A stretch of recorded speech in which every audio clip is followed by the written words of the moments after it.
Arrasatearra emakumezkoetan bai, Aizea Osez bikain hasi da, baina Martzelek berriz kale. Eta hemen datoz beste bi eskalatzaile gizonezkoetan Enrique Beltran eta emakumezkoetan berriz Maili Agirre. Ordiziarra, bera, Maili, eta oso okerrezpanago, 16 urte, Ordiziatik, Espainiko txapelketetan esperientzia du Mailik, podium bat edo beste ere egin izan du, eta hemen dugu Ordiziarra, lanean, ekinean. Eta bestalde, Enrique Beltran, hau Terueletik datorkigu, honek ere nazioarteko txapelketetan esperientzia du, oso mutil indartsua, fisikoa, eta ikusten zaio, nola heltzen dituen helduleku borobiloiek, ez da erreza, baina sekulako indarra daukala esango genuke, bai?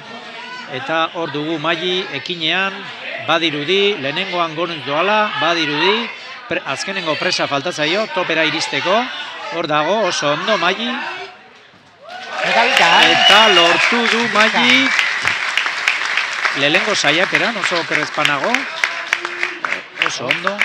Horri klasean esaten zaio, ezta? Lehen da biziko saiakeran egiten denean. Hori da, lehenengo saiakeran egiten denean flashean esaten zaio, eta izen propioa du, ze meritu handia dauka. Lehenengo saiakeran egitea ez da berdina, 3 edo 4 saiakeretan egitea, ze azken finean saiakeretan gorpuzkerari eta mugimenduari eta presei, gorputzak ikasi egiten du, ez? Nola mugitu eta nola heldu, eta heldulekuak lehengoan goraino ezagutu gabe egitea, meritu gehiago du, ez? Eta hemen dugu Enrique, bigarren saiakera. Bai, bigarren saiakera, baina aipatu nahi nuen, hasi eta berehala hanka batek irriste egin dio eta tak behan jarri du. Ja, hirugarren saiakera moduan. Hori da. Hankaba lurrean jartzen badu, saiakera moduan kontatuko diote. Beraz, hau hirugarren saiakera du Enrique Beltranek. Hau arrokan ere ongi aritzen den gizona irakurtzen ditu naiz, 9 mailako zenbait bide egindakoa da. Oso mutil indartsua, eta gainera, gaztetxoak ere entrenatzen ditu, haitzean eskalatzen du, eta berak ere rokodromoetan ekipatzen, eta bulderrak jartzen ibiltzen da. Hor dugu, ia... Eta lehen esaten genuen, egonkortu egin behar da, eta ikutu du, azkenengo helduleku hori. Baina lehen aipatu bezala, 2 eskukin egon behar du egonkor. Ez du balio heldu eta erortzeak. Eta honek bonusera iristeak ematen du puntuazio estra bat, baina topa ikutu eta jausten baldin bazara horrek ez du zertarako balio, ez? Ez, kasu honetan bonusa kontatuko diote, baina topa ez. Eta noski, beraien helburua top egitea da. Hemen dugu, Enrique... Minutu eskaz, bai. Beste saiakera bat egiteko aukera, hori neurtuko du, pixka bat besoak eta erlaxatu. Bai, askotan azkar joatea baino, hobeto da, apur bat deskantzatuagoa joan, eta saiakera on bat egin. Ez dakit gero ekipatzaileek prestatzen dituzten bloke hauek, lehen da bizikoak errexiagoak jartzen dituzte eta bukararako uzten dute horre benetako mamia, edo ez dauka zertan. Izan daiteke lehenengo blokea zaiena eta... Bai, hori ekipatzaileen eskura egoten da eta askotan sorpresak egoten dira, ez? Ekipatzaileei ere gustatzen zaie, ze azken finean eskalatzaileek ere ekipatzaileak ezagutzen dituzte, eta, ekipatzaileak beti saiatzen dira, pixka bat esango dugu, engainatzen, bisualki eta edo saiatzen behintzat, ez? Eta, normalean 4 bloke egingo dituzte gaur, normalean bat edo beste zailagoa izaten da, Eta ze amorrua, Enrique Beltranek eskura ikusi du, hor azken aurreko saiakeran izan du, aukera topera iristeko, ikutu ere egin du, baina ez da egonkortu eta beraz bonusarekin konformatu behar Enrique Beltran. Beste bikote bat lehiara, botilezkoetan, Andoni Esparta. Bai, biak euskaldunak, Andoni Esparta, Bilbotik, eta Junela Hidalgo, Zizurkildik, hain zuzen. Eta, Andoni ere maila handiko mutila, mundu mailako txapelketetan esperientzia duen mutila. Andoni 3 espartatar anaietako bat da, Eta esan Erdikoa. beharra dago, bai, Andoni erdikoa da, eta esan beharra dago, hirurak mundu mailan ibili direla konpetitzen. Eta hirurak oso indartsuak direla. Bai? Orain momentu honetan Bittor, zaharrena, agian txapelketetatik pixka kanpo dabil, baina hirurak oso sendoak. Eta hemen dugu Andoni, bonusera iristekotan, ia nola lantzen duen. Hor dugu, orpoa sartuz, ikutu du bonusa. Indartsua benetan Andoni, indartsu benetan. Oso Hor dugu ondo Andoni. hortxeuka topa eskura. Eta Enrikeri bezala ies egin dio azkenengo horrek. Badirudi top hori egitea ez dela hain xamurra eta ekipatzaile gorro paritxo bat utzi dutela. Eta bazirudienean Enrikeri bezala zailena eginda zuela, topera iristean jauzi eginda bai. Eta gero hemen dagoena da, beste dozen kiroletan bezala, giroa dagoen, urduritasun puntu hori ere neurtzen, ze lehen sailkapen probetan eta ez dakit lagun artean aritu dira, bata bestearekin komentatuz, eta hemen bakoitza berera eta bakarrean, eta hor ikusi dugu Andoni, heldulekoak pixka bat garbitzen. Garbitzen, bai. Garbitzea ondo etortzen da, ze azkenean hautsa, magnesioa erabiltzen dena, ez labaintzeko eta izerdi gutxiago izateko, azkenean presak zikintzen joaten da. Eta heldulekoak heldua hala, eta eskalatzaileak ikutua hala, ikutua edo galdu egiten du, eta zikindu egiten dira, eta labankorrago jartzen joaten dira. Beraz, noizean men garbitzea ondo etortzen zaio. Hor dugu June, bloke teknikoa, gorputzaren postura edo jarrera oso ondo kudeatu beharrekoa, eta hor dugu June, presa baten faltan, tope egiteko, esku batekin heldu du jada, hori da oso ondo June. Beste top bat ikusi dugu, June Laidalgak, sekulako lana egin eta lehen biziko blokea etxera topa eginda. Andoni Espartak beste hainbeste egiten duen. Bigarrengo saiakera honetan amore eman du, oraingoz, lehen eskura izan du. Eta minututxo bat, gelditzen zaio Andoniri, badirudi mutilen kasuan bulderrau kostatzen ari dela, neskek lehengo bulderra egin dute, eta mutilei kostatzen ari zaie. Beste aukera bat izango du Andoni Esparta bilbotarrak, eta hauxe, azken aukera. 30 segundu ditu, saiatzeko, eta ia, sorterik duen.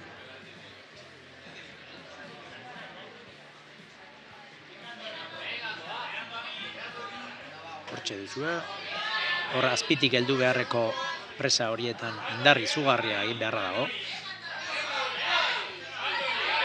Beste modu batera saiatu da, eta badirudi erresago doala. Baina, segunduak aurrera, 5 segundu, ez du denbora Ia tope egiteko modua duen. Denboraz justu mararitu da, eta azkenean topak ies egin dio Andoni Espartari, denaren lan bikaina egin du bilbotarrak. Eta heldulekuak eta presak ere aipatu behar ditugu, etxekoak dira, kilometro 0. Bai, hori da, natural progression, Azpeitian bertan egindako presak eta politak benetan, eta ez pentsa, hemen eginagatik maila gutxiakokoak direnik. Beste bi eskalatzaile lanean, alde batetik Baptiste Eskale, Baionako eskalatzailea, eta bestetik Paula Traverso, emakumezkoetan. Bai, Paula Andaluziatik dator, eta hau ere Espainiko txapelketetan azken urtean emaitza oso onak izaten ari den eskalatzailea, eta indartsua benetan. Eta Baptiste ere oso mutil indartsua. Honek Baionako rokodromoan aritzen da, bera ere blokeak ipintzen, eta saiatzen noski, eta mutil oso indartsua. Horrek abantaia pixka bat ematen du, norbera ekipatzen eta aritzen denean, errezago irakurtzen da gero bidea edo? Bai, agian mugimendu bat edo beste errasago ikusi dezakezu, baina hemen dauden eskalatzaileak esperientzi handiko eskalatzaileak dira eta sorpresa gutxi egoten dira. Eta hor dugu Paula top eginez. Bigarren saiakeran esango nuke, egin duela. Eta baptisteri gainontzeko gizonezkoei gertatu zaion gauza bera gertatu zaio. Goraino iritsi bai, topeko helduleku hori ikutu bai, baina ezin bertan egonkortu. Ez, eta lehen aipatu. Bai, hortxe duzue Paula, tope egiten. Eta badirudi bai, bulder honetan ekipatzaileek topean oparitxo bat utzi dutela. 3 eskalatzaile ikusi ditugu iristen eta 3 erori dira eta ez dute lortu topa egonkor heltzea eta beraz ez dute lortu top egitea. Gogoratu 4 minutu dituztela blokea osatzeko eta 2 minutu eta 5 segundu gelditzen zaizkio Baptist Eskale Baionarrari lehendabiziko blokea osatzeko. Konzentratuta erabat Baptist, bidearen nondik norakoak aztertzen. Bai, badirudi topari zo dagoela, zein jarrera edo, zein postura, ez? Ipini azkenengo presa horretan egonkor geratzeko. Ze gainera presa borobil xamarra ikusten da, ez du helduleku bizirik eta beraz heltzeko ez da erraza. Lasai hartu du, minutu eta erdi dauka, baina hemen doa. Badirudi hauxe izango dela, bere azken aukera.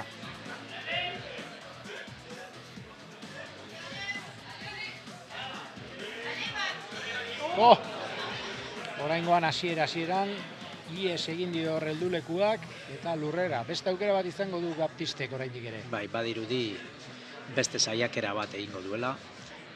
Presak garbitzen dabil.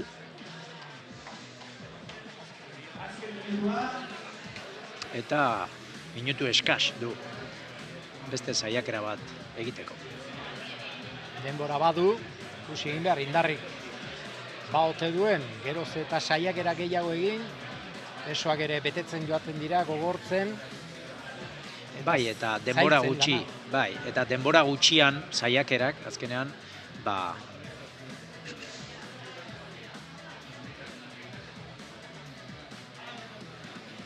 hor duzue, iparraldetara, Baionarra, azkenengo saiakera egiten.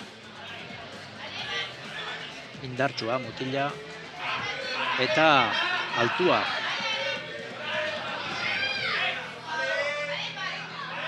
Oso ongi oraingoz. Badirudi, iristen ari dela, ia honetan topa heltzeko.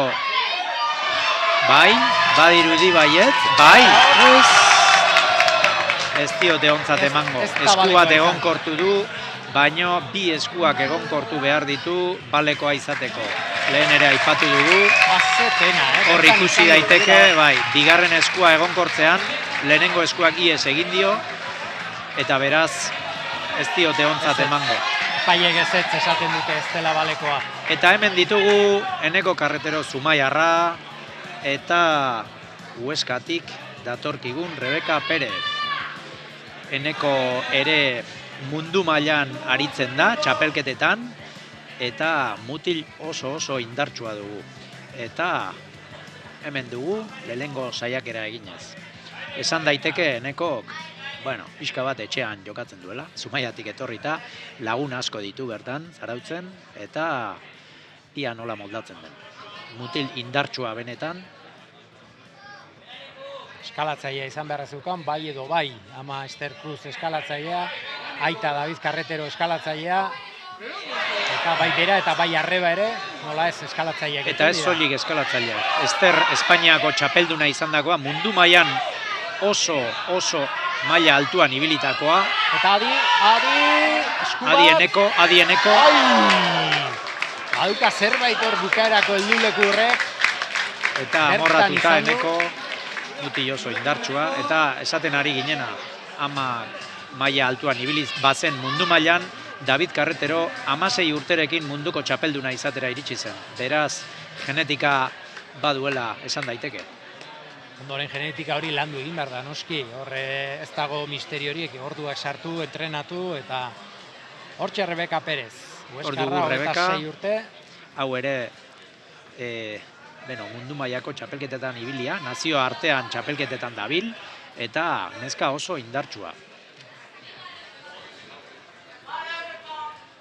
Hor dugu, badirudi beste modu batetara saiatzen ari dela, baino hala ere moldatu da.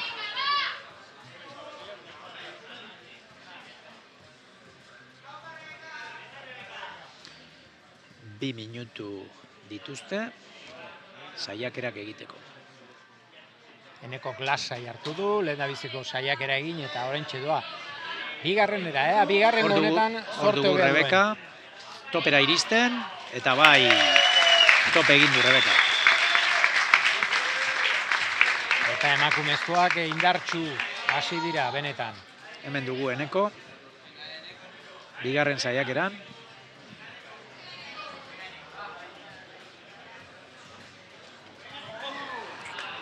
Ezin.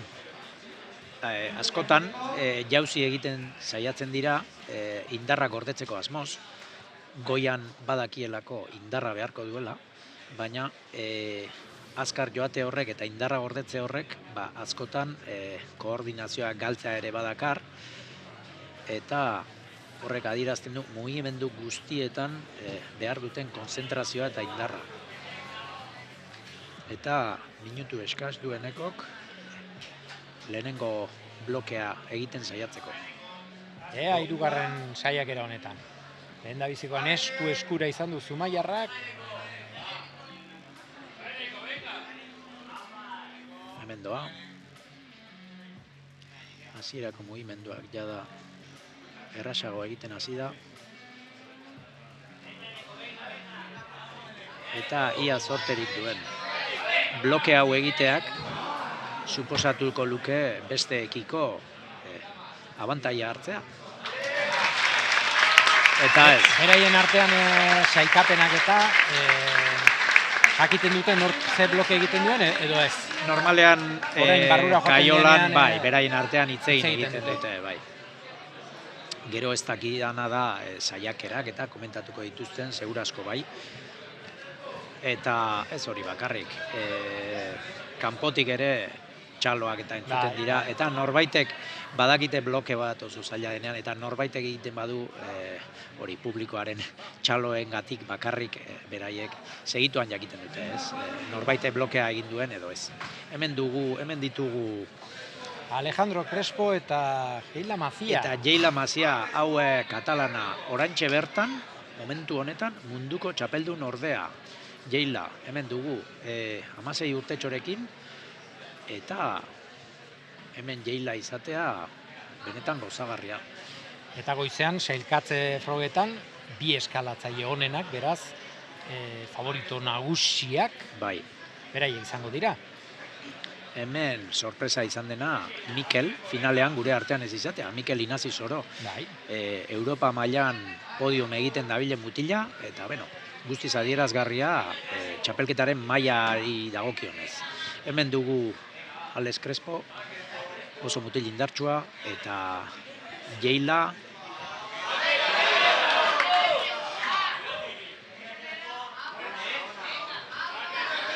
Hemen doa Alex, badirudi azkenengo presara iritsiko dela. Iritsi eta Jeila iritsi dira. Errez, Jeila Errez. Bere nagusitasuna erakutsia.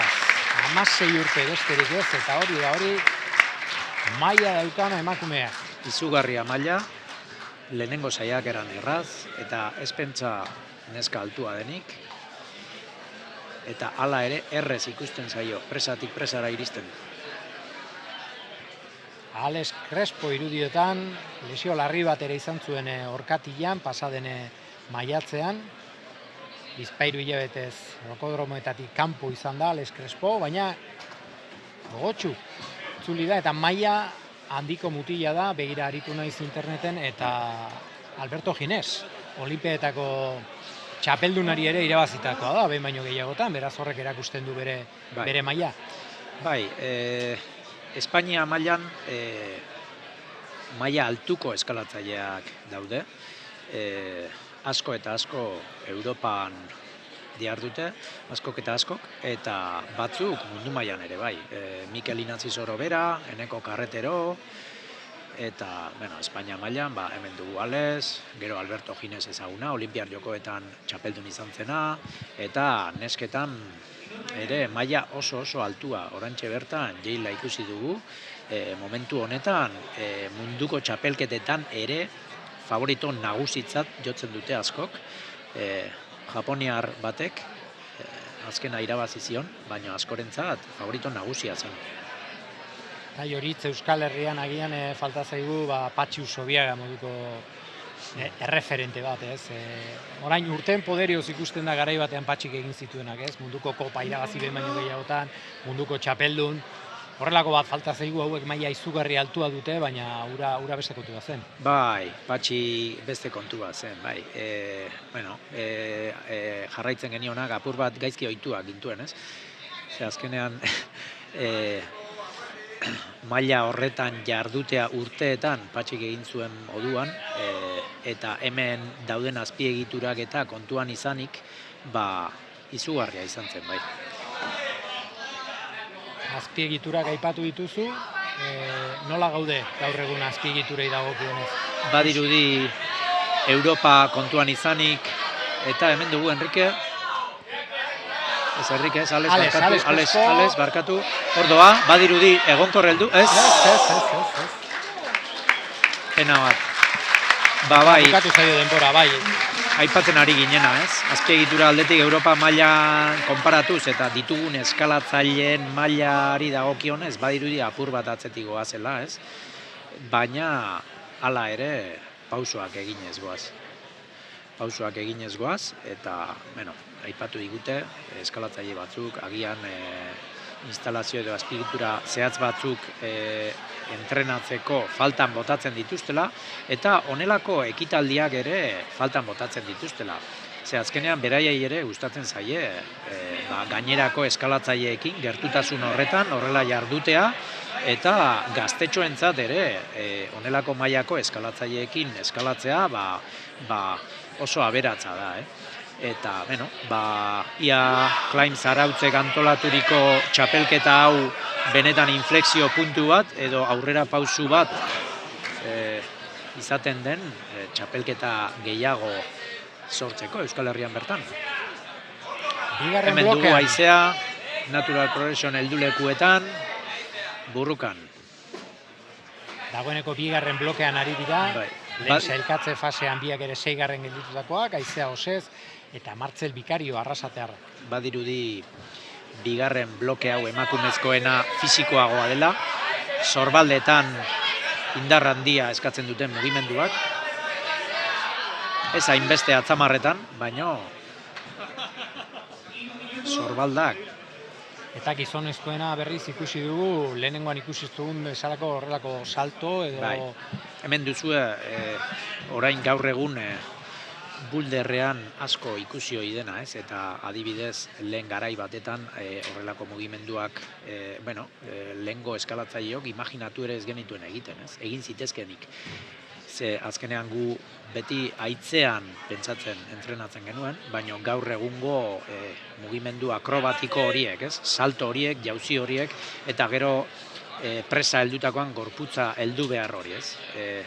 Hor duzue Martzel, salto bat egin behar du, hurrengo presara heltzeko, eta gero gorputzaren inertzia horri heldu egin behar dio, eta bueltan ekarri. Zan ere, hasiera batean, rokodromoko lana zen, ondoren arrokan ongi aritzeko modua, eta orain berriz, badaude, oraindik ere horretarako erabiltzen dutenak, baina badaude propio, gimnasioan arituko balira legez, rokodromoan soilik aritzen direnak, ez? Hori da, lehen aipaturiko divergentzia hori, ez? Orain kirol propio bilakatu da, askorentzat, eta batzuk jarraitzen dute, haitzean eskalatzen edo zailtasuneko bideak egiten, baina beste batzuk oso espezialistak dira bulderrean. Hemen dugu haizea, topera gerturatzen,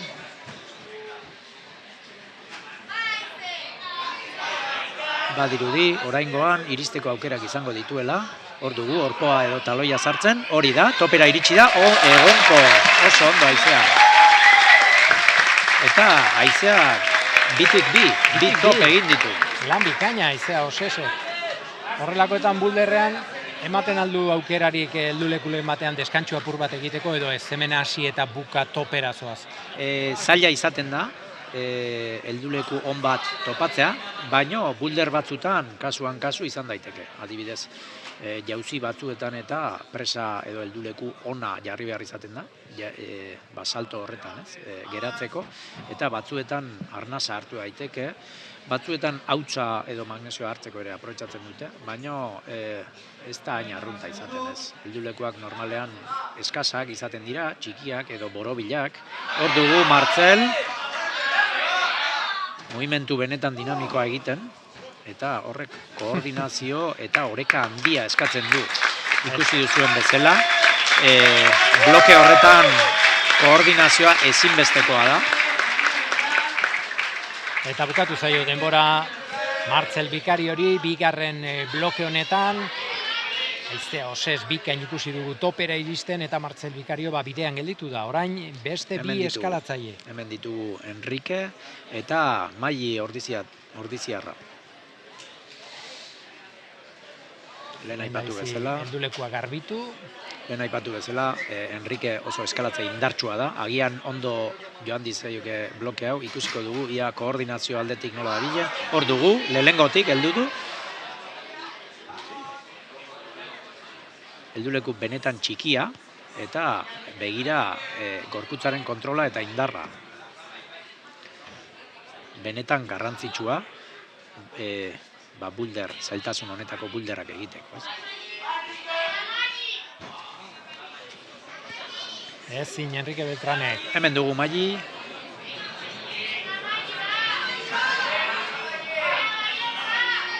Hemen dugu Maili. Bonusera iritsi da, zonara. Ia topera iristeko modua egiten duen.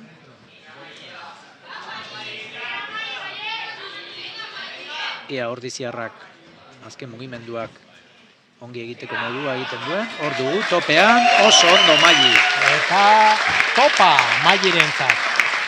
Eta ez dakit joritz, edo emakumeak ondo bazkalduta etorri diren, edo gizonezkoa flojoxa mardabiltzan, edo ekipatzaileek beraien lan egiterakoan gutxietxi egin dituzten emakumeak, baina hasiera honetan emakumeak ikusten ditugu oso fuerte, topak bata bestearen atzetik, eta gizonezkoak berriz, oraingoz ezinean.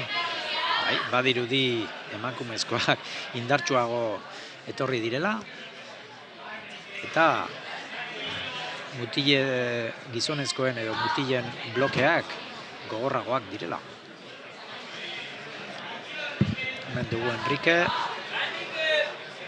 beste saiakera bat egin du, oraingoan ez du heldu presa, salto egin duenean.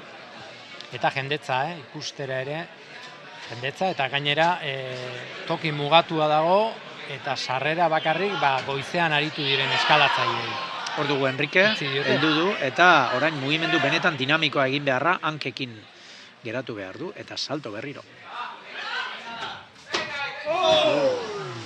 Tximinoen pare biltzen dira hau. Bai, egia esan, tximinoen mugimenduak dirudite, ez? Lehen esan dugun, edo aipatu dugun divergentzia hori, ez? Halako mugimenduak haitzean, eskalatzean, ia ezinezkoak dira, ez?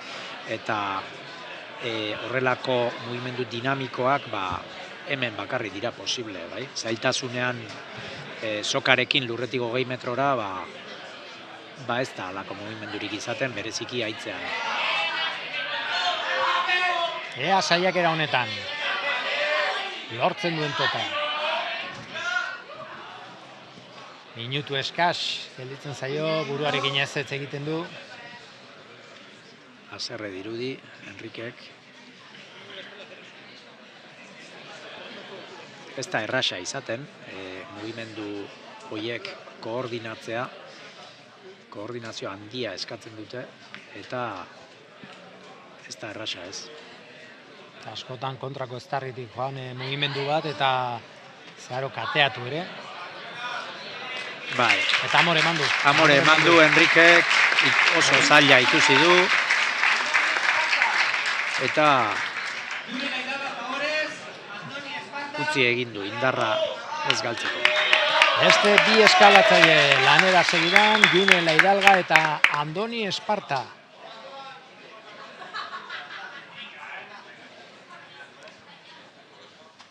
Bakoitza bere blokeari begira.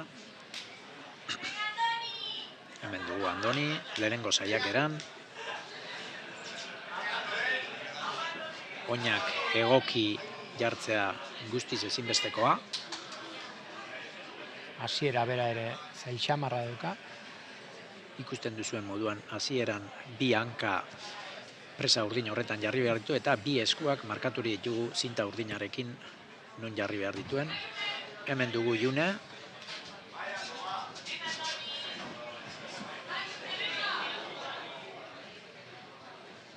Neska indartsua.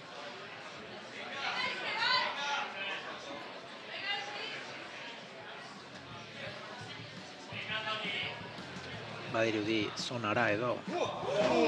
Ai, ies egin dior. Bai, Heldulekuak. zonako presa hartu gabe egin nahi zuen. Esan beharra dago, ez dela derrigorrezkoa. Pasa egin du. Presa guztiak heltzea, topera iristea da helburua. Norberak erabakitzen du, ze helduleku erabili, edo bat emat kanpoan utzi, edo... Hori da, eta sekuentzia eta guztia. Ekipatzaileek markatzen dutena da hasiera, gorputzadarrak nun ipini behar dituzten, ez zein gorputzadar, hankak eta eskuak nahi duzun moduan, kopurua markatzen dute, eta topera iristea. Ez dago beste baldintzarik. Norberak erabakitzen du zein estrategia erabili, eta zein presa erabili. Gero, kanpotik niri atentzio deitzen didana da, katu oinak. 4-5 taila txikiagoak erabiltzen dituzue askotan, ez? Bai. Zamarrak eta hor behatzak txiki eginda, baina horrek sensibilidade puntu hori emateko, ezta? Hori da, eta helduleku modu horietan ondo heltzeko ezinbestekoa maila honetan, bai? Behatzak eta katu hankak estu eramatea, guztiz sentitzea, eta askotan behatzak beruntz begira izatea, ez? Helduleku txiki horietan ondo heldu dezan.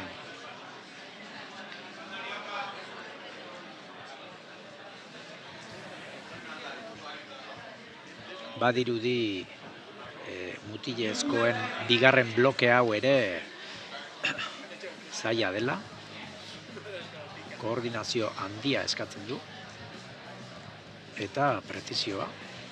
Hor, ekipatzaileek neurri hartzea ere ez da erreza izango, ez? Askotan errezegiak ere ezin jarri, bestela denek lortuko lukete topa, baina zailtasuna gehiegizkoa denean ere ikusgarritasuna nolabait mugatu egiten du. Hori da, azkenean ez da lan erraza, ze eskalatzaile oso indartsuak dira eta neurtzea, zailtasuna neurtzea ez da erraza.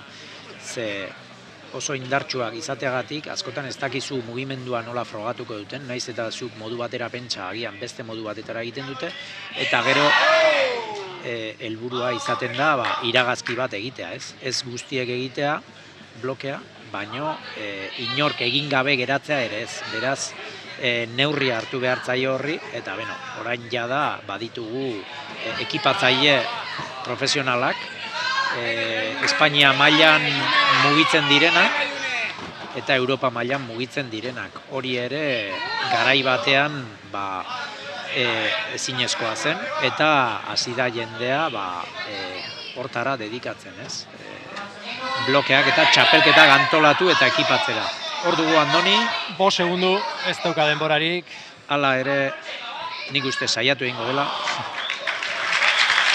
Eta hor dugu Bilbotarra. Bukatu ditu lanak. Eta ez Junek eta ez Andonik ez dute lortu. Bigarren bloke honetan topa. Beste bi eskalatzaile lanera. Alde batetik emakumezkoetan Paula Traverso. Eta mutiletan berriz Baptist Eskale, Baionarra.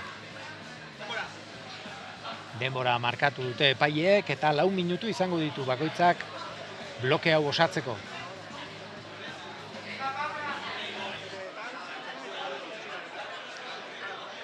Hor dugu Andoniren azken saiakera.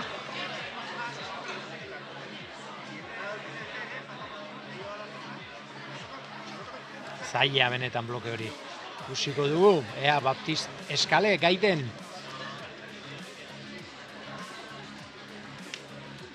Hemen dugu Paula lehenengo saiakeran.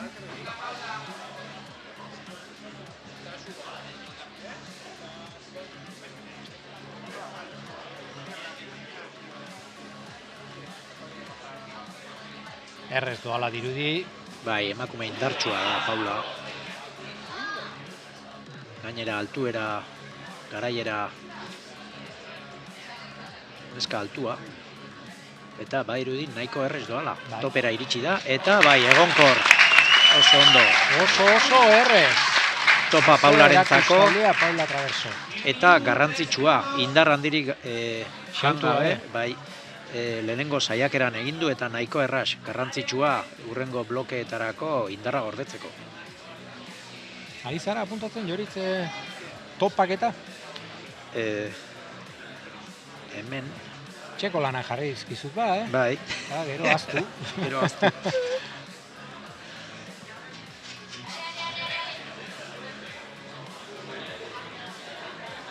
Baptist Eskale.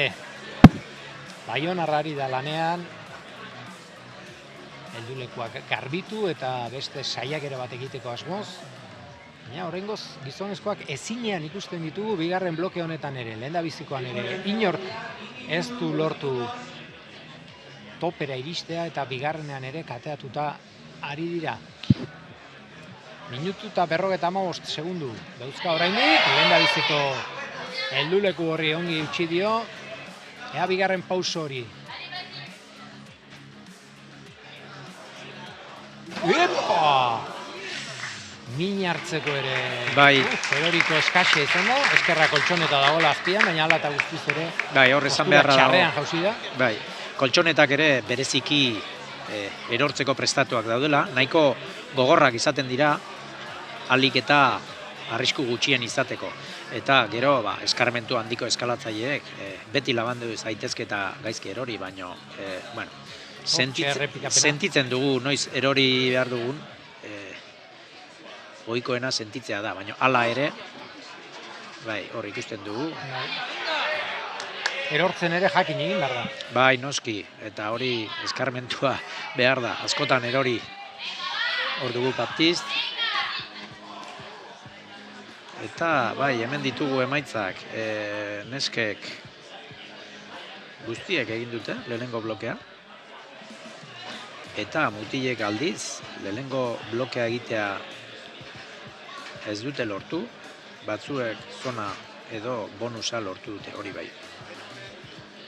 Eta azken 30 segunduak ditu Baptistek badirudi beste saiakera bat egingo duela.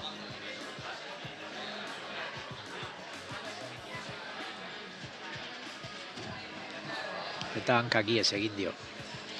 15 segundu besterik Askotan ez. presa ere ez da lagun ona. Eta amore eman du.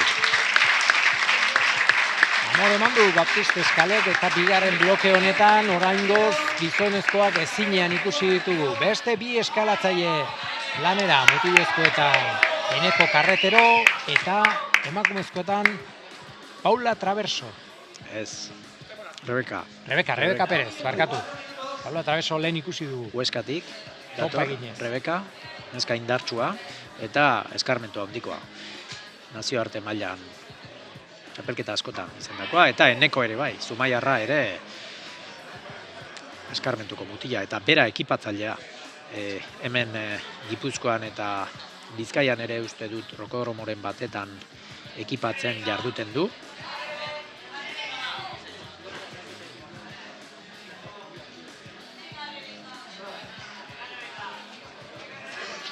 Hor dugu Rebeka. Parteko esfortzu barik ikusten zaio, Bai, Oso errez ikusten da. Bai. Kanpotik ikusita bintzat. Orpoa sartu du, gorputza heltzeko. Oso errez ikusi ditu mugimenduak, oso errez. Begiratua epaiari esanez, txikito, Bai. hemen hau topean, balezkotzat, bai, venga, salto bera eta banoa.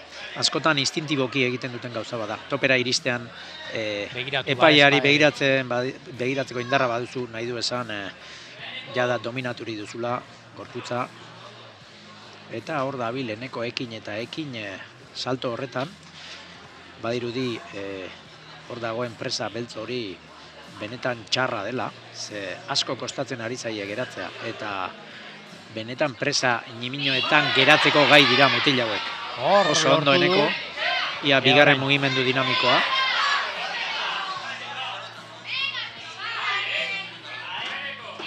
Ai, utxigatik bigarren bonuseko helduleku hori ikutu du, baina ezin bertan egonkortu eneko karretero.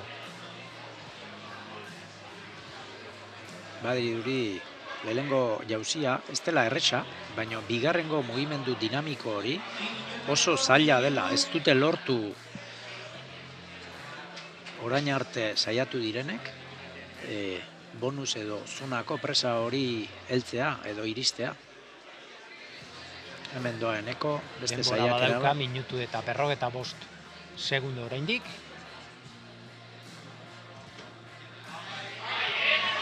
Hor ikusten dugu nolako indarra behar den, ez? Gorputza dominatzeko eta egonkortzeko bakarrik salto hori egin eta gero. Eta hor eskalatzaileek duten malgutasuna edo flexibilitatea, ez? Hor ze saiatu da, beste modu batera egiten, gorantza egin du, orkoa ere jarri du. Askotan estrategia bat oso zaila egiten zaizunean, beste modu batzuk ere saiatzea interesgarria izaten da, ze ekipatzaileak modu batetara pentsatzen du, baina agian horrelako eskalatzaile indartsuek imaginatu ezin ditzakegu mugimenduak egiten dituzte askotan, eta modu bat oso zaila iruditzen bazaizu, beste modu batetara saiatzea. Baina lehen esan duguna, 4 minutun ez dituzu saiakera larregi, beraz, ondo kudeatu behar da, bai denbora, bai indarra eta bai saiakerak.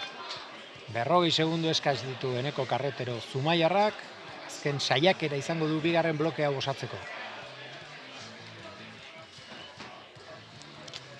Zinean ari da, eta hor utzi du, 30 segundu faltan izan arren, eskotan buruak ere ez esaten duenean, eskuak ere dagoeneko bete-bete eginda izango zituen, eta hemen datoz. Eta badirudi lehengo lepoti burua, hemen neske jarraitzen dute, blokeak egiten eta topera iristen, eta mutilei kostatu egiten zaie. 4 minutuko hemen ditugu denbora martxan. Jeila eta Alejandro Crespo. Jeilak esku bakarrarekin egingo du Joritz. Bai, esateko modua da. Deigarria da, eskalatzaile bat baino gehiago esan duguna, ze elegantziarekin eskalatzen duen, ze erras ikusten zaion, mugimenduak egiten. Askotan bertatik bertara ere inpresioa egiten du, ikusten duzu neska txikia, eta ze erres iristen den presa batetik bestera, eta ze elegantziarekin mugitzen den. Honek ere genetikoki aldagai garrantzitsua du, bere ama Berta Martin eskalatzailea, Espainiko txapelduna hainbat aldiz izandakoa eta mundu mailan ariturikoa, eta ordoa Jeila lehengo saiakeran eta errez. Oso errez. Normalean Joritz emakumeak izaten dira, teknikoagoak, gizonezkoek indarra gehiago erabiltzen dute eta emakumeak flexibleagoak dira, ez dakit beste modu bat, eskalatzeko beste modu bat erabilte.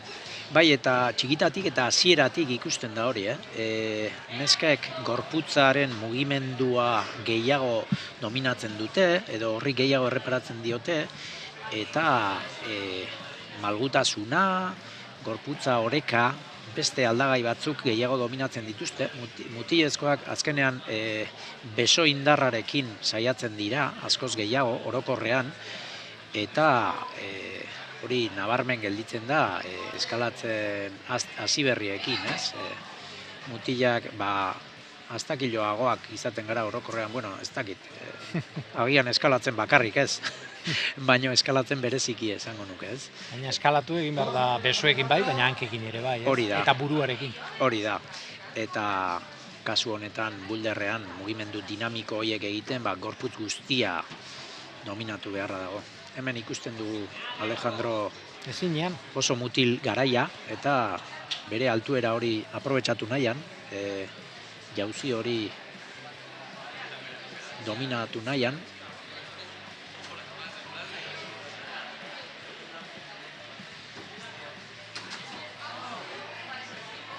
Baina katatuta dago, lehen helduleku hortara ere ez da iritsi, orain arte.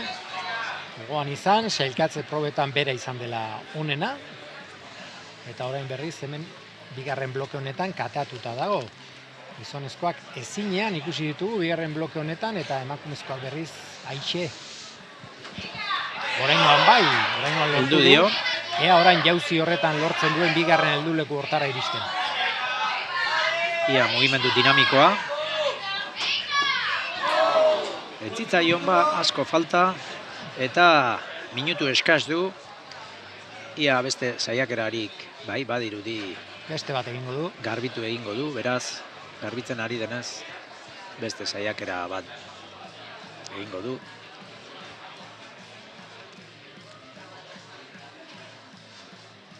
Eta aipatu beharrekoa da, ze txukun dagoen dena, estetikoki eta ze polita, ze helduleku ederrak, ze kolore. Bai, hori da beste aldagai bat kontuan izaten dena gaur egun, orain dela urte batzuk lantzen etzena, eta estetikoki, bai presak, bai koloreak, bai koltxoneta bera, oraingoan ia lortu du, beltzea. Koltxoneta bera, moketarekin, askoz erakargarriagoa guztia, ez, bisualki, eta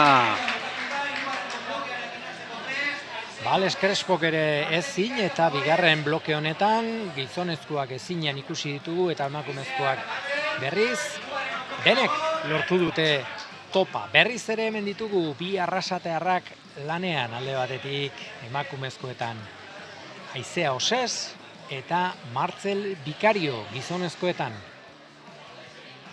Biak ere hirugarren blokeari ekiteko prest. Hortxe, 4 minutuko tartea izango dute hirugarren bloke honetan ere. Nahastu egin da Martzel, uste zuen blokea helduleku horiz, osatutako hori zela, baina ez. Han eskineko ura da. Eta bloke bakoitza ere ikusten dugu Joritz, bakoitza bere ama eta aita dituen blokeak direla. Era bat ezberdinak, bakoitzak baduka bere trukua. Hor dugu Martzel, eta horrek badirudi oso bloke fisikoa dela, sabai bat da, ikusten dugu, ia horizontalean ari da eskalatzen, orpoak erabiliz, eta hor fisikoak garrantzia handia du bloke horretan. Aurrekoan agian koordinazioa zen aldagai erabakigarria, eta oraingo honetan ikusten dugu, sabaian agian indar fisikoak garrantzi gehiago duela. Eta hor dugu Aizea ere, kasu honetan begiratu, ze mugimendu egiten ari den Aizea. Hor oreka eta koordinazioa lantzen. Hor dugu Martzel, iristeko prest, ez, erori egin da.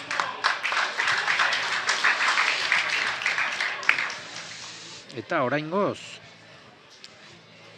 lehenengo bi blokeetan, top asko, nesken partetik, eta mutien partetik, lehenengo bi blokeetan, topik ez. Topik ez. Eta horrek, eine handi batean, eskalatzaile guztiek, ez dut izango postu egingo direnik, beste egiten ez dutelako, baina izango dute, joño, nik ez dut egin, bestek ez, oraindik ere aukerak baditut hemen txapela jazteko, izan ere, inork ez badu toperik lortu, oraindik ere leia hasi berri dago, esan daiteke. Bai, mutilen kasuan, ez? Mutilen kasuan, noski. Eta hortik, hirugarren blokea egitearen garrantzia, ez? Hor, bi bloke ditugu eta bi bloke hauetan jokatuko dute zein izango den txapelduna. Nesken kasuan, alderantziz, gehienek egin dute top, lehenengo bi bloketan, badirudi hirugarren hau ez dela hain erresa, Aizeari kostatzen ari zaio. Eta hemen dugu Martzel, sabaian, eta zonako edo bonuseko helduleku edo presa hori benetan txarra, begira nola heltzen duen, eskua zabalik, horren nahi du esan helduleku bizirik ez duela, borobila dela, eta hor dugu,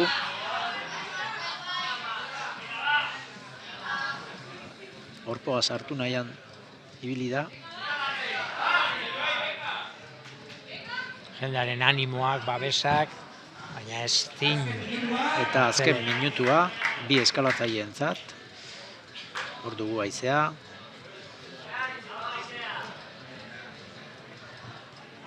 Oreka handia eskatzen duen mugimendua benetan. Eta gorputzaren posizioa guztiz kontrolatu beharrekoa. Lehen haizea buelta eman da ikusi dugu, orain beste modu batera ari da saiatzen. Beste estrategia bat. Oso ondo, hanka hori, barrutik nola atera duen. Eta 20 segundu, denbora zereneiko larri. Azken saiakera izango da eta ia denborarik ematen dion. Bonusera iritsi da. Animo haizea, bertan. Oso ondo, punta hori sartuz, estabilizatzeko. Denbora falta behar zaio, haze pena. Ai! Denbora falta eta indarra ere bai apurgator. Pena bat. Bukaerara estu xamar. Iritsi da eta honen bestez haizea osesek ez du lortu. Topa. Eta lehen aipatzen genuena, nesken kasuan, bi blokeak gehienek egin dituztenez, saiakeretan izango da kontua, momentuz. Zenbat saiakera egin dituzten bakoitzak blokeak egiteko. Beste bi eskalatzaile lanean. Hor dugu Maili Ordiziarra.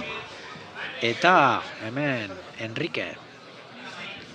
Terueleko eskalatzailea. Enrique Beltran eta Maili Agirre hain zuzen ere. Enrique Beltran oso indartsua da, fizikoki.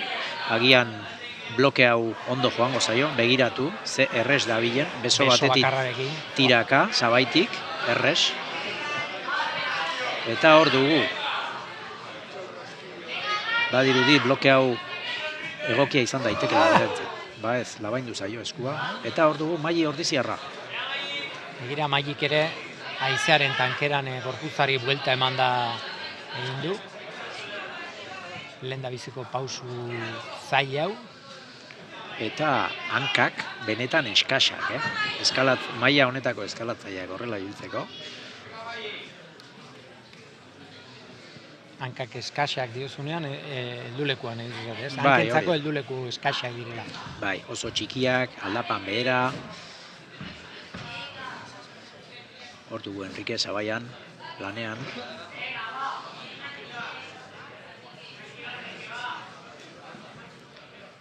Beso indarrekin errez mugitzen den mutila. Esku bakarrarekin hor nola egiten duen.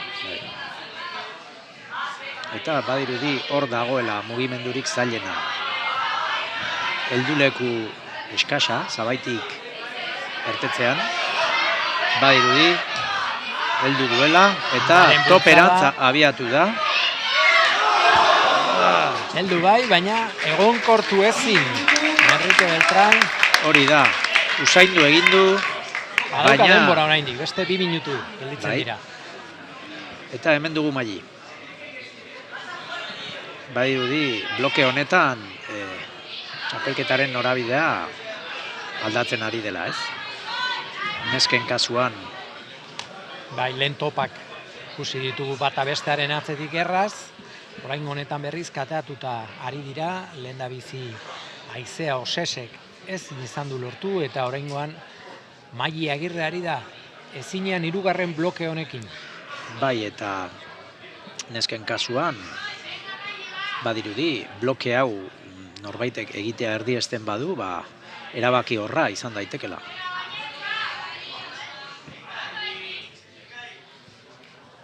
Hortxe duzu Maili Agirre Ordiziarra 16 urte besterik ez. Etorkizun ederra du aurretik, etorkizun oparoa. Tematia benetan Maili ni berarekin eskalatzeko aukera izan dut eta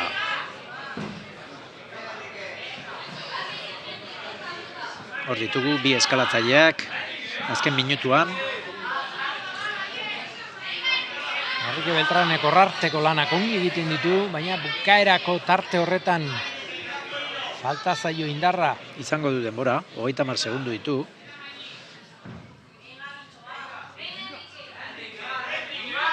Orpoa sartu du, gorputzari heltzeko, Eta azken 20 segunduak ia erdiesten duen. Belauna sartzen ari da, presaren kontra, estabilizatzeko, eta lortu du Enrique Beltrán. Lortu du hirugarren blokeak ateatzea, eta hor ikusi zaio eskarmentua belauna nola sartu duen bi presen artean, eta horretxek eman dio topa egonkor heltzeko aukera. Lehen da biziko topa ikusi dugu gizonezkoetan, eta orain atzetik datozenek, han barruan egongo direnek ganbaran ere entzungo zuten, honek egin du, ostra, beste presio puntu bat. Bai, txaloak entzungo zituzten, zaratak, eta ez hori bakarrik. Enrikeren aurpegiak ere zeresana emango zuen lehenengo topa mutilezkoetan, eta beraz, orain, Enrike dugu lehenengo postuan. Eta nesken kasuan, oraingoz,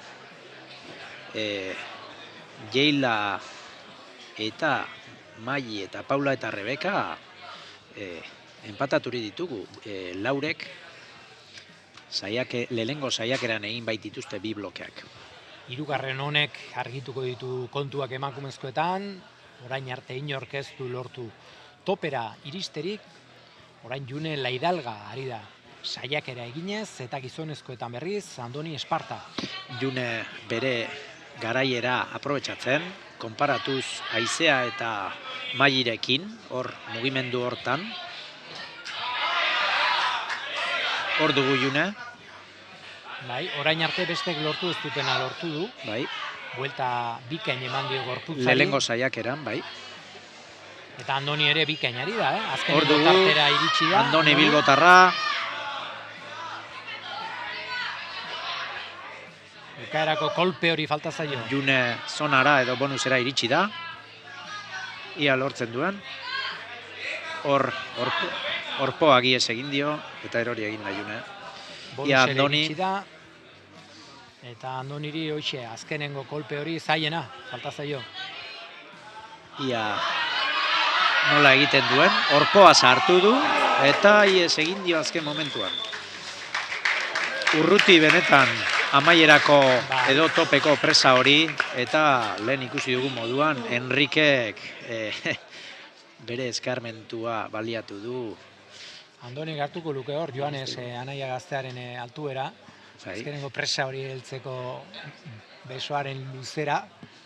Handiak benetan, 3 anaiak, baino gazteena benetan garaia, bai.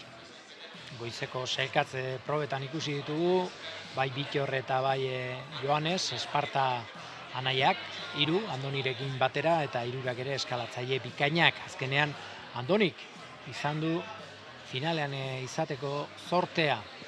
Bai, eta eskalatzaileen artean txiste batzuk ere egon dira hor, ez? Txanda berdinan 3 anaiak aritu dira, eta beraien artean horrelako pike berezi bat, ez? Izan ohi dutela, eta beraien artean jarduten dutela, eta batek egiten duenean besteak gutxiago izatea nahi ez, eta hor jarduten dutela, elkarri mokoka. June berriz ere iritsi da bonusera, baina hortxe. Ies egin dio berriz ere heldulekuak, eta hor dugu Andoni, indar erakustaldea ematen, Zabaian, eta ia oraingoan nola saiatzen den. Baina urrin dago horitz, goiko top. Bai, eta aurreko presa ikaragarri txarra izan behar du, eskalatzaile hauek ezin heldute hiltzeko. Beraz, estrategiaren bat. 25 segundu eskas gelditzen dira, Andonik ez dauka ezertarako denborarik, Junek zerbait egiterik baduen, honek ere zail izango du, saiatuko da, Andoni berriz ere heldu dio, baina ez. Badirudi, 3. bloke honek iragazkia egin duela, eta Enrique lehenengo postuan jarri duela. Eta Junek ere ezin. Beste bi eskalatzaile lehiara orain, Baptist Eskal, Baionako eskalatzailea, eta Paula Traverso emakumezkoetan.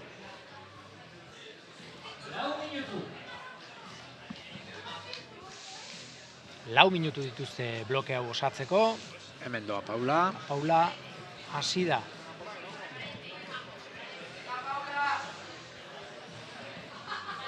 Kaditetik etorritako eskalatzailea, aipatu du, Zarautzen lehen klasifikazioa egin eta gero hondartzara zijoala, baino eguraldia ez dakit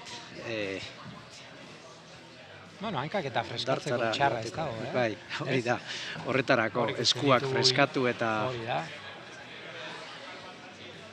Hemen errekuperazioa ere garrantzitsu izango da, Joritz, goizean sailkatze proba izan dute, ordu gutxi, horre bentaja pixka bat bai, lehen txandan aritu edo hirugarrenean, ordutegiekin, eta deskantsatzeko tarte hori ere garrantzitsu izango da, gero bazkaltzeko ordu hori ere, zer bazkaldu, zer jan, guzti hori ere.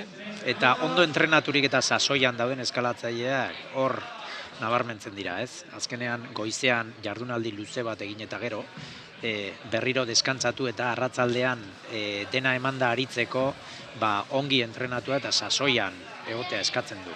Eta txapelketetan eskarmentua duten eskalatzaileei igarri egiten zaie bai. Paula Traverso topera iritsi da. Hemen dugu Paula bonusean, eta ezin izan du jarraitu. Eta Baptist, Zabaian, J. Fuego, mutil teknikoa eta garaiera altukoa. Hor dugu Baptist, erori da. Enrique Beltran izan da orain arte 3. bloke hori lortu duen bakarra, eta oraingoz gizonezkoetan bera, sailkapen buru. Top bakarra ikusi dugu gizonezkoetan.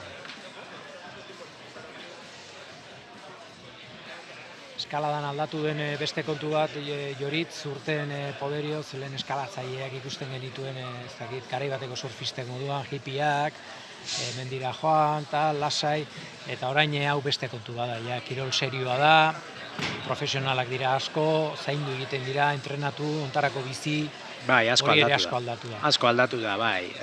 Orain dela 20-25 urte, eskalatzea abentura moduan ulertzen zen, ez, gehiago. Eta menditzaletasun horrekin lotuta, ez.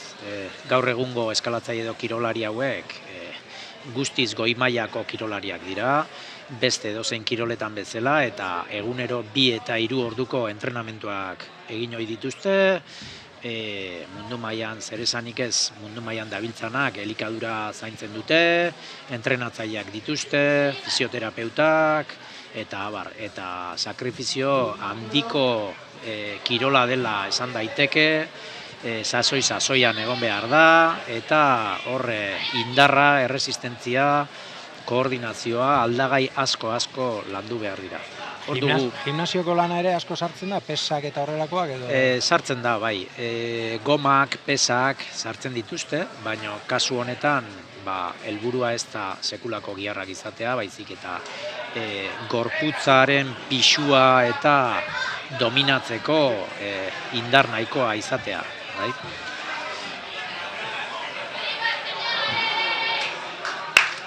Ezinean, 3. bloke honekin emakumezkoak. Hemen dugu Baptist. Eta azken saiakera izango da, 8 segundu. Ez dauka denporarik. Zaila, bai. Hala ere, naiz eta puntuatu ez. Saiatu egingo dela esango nuke. Bukatu zaio denpora. Saiatu da. Bukaerar arte. Baptist Eskale, Baionako eskalatzailea, baina ezin. Eta 3. bloke honetara beste 2 eskalatzaile. Ditugu Zumaiarra, Eneko Carretero, eta bestetik Rebeka Perez. Eta Eneko Carretero hau kateatu beharra dauka. Txapela etxera eraman nahi baldin badu, izan ere Enrique Beltranek lortu du topa. Ea, nola moldetzen den Zumaiako eskalatzailea. Eta hemen ditugu 2 eskalatzaileak, bai Rebeka eta bai Eneko. Eneko Zabaian lanean, oso mutil indartsua, fizikoki. Eta hor entzun dugu ama J. Fuego animatzen. Esther Cruz. Gaur egun entrenatzaile lanetan diharduena, eskarmentu handiko emakumea, Espainiako txapelduna hainbat aldiz izandakoa. Kanpotik etorri eta Zumaiar peto-petoa bilakatu dena. Bai, hori da. Eta euskaraz ederki asko mintzatzen dena gainera. Bai, jauna. Aupa Eneko. Ordoa. Sekulako indarra. Bai!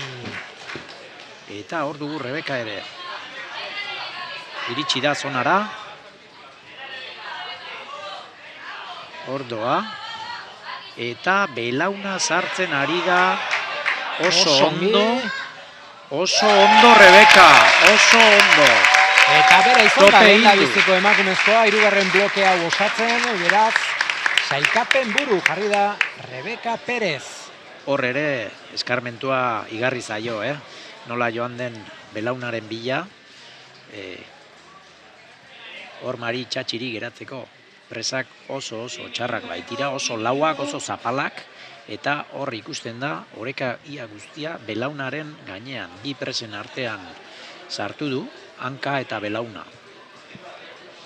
Eta Ordoa Eneko, zabaian. Bakoitzak bere estrategiak ditu, bakoitzak bere moduak, blokea osatzeko. Eta denak balio du, hanka, belaun, beso, aginekin ere bat emateke heldulekua Eta heltzea nahi baldin badu, minutu terdi Eneko karreterorentzat.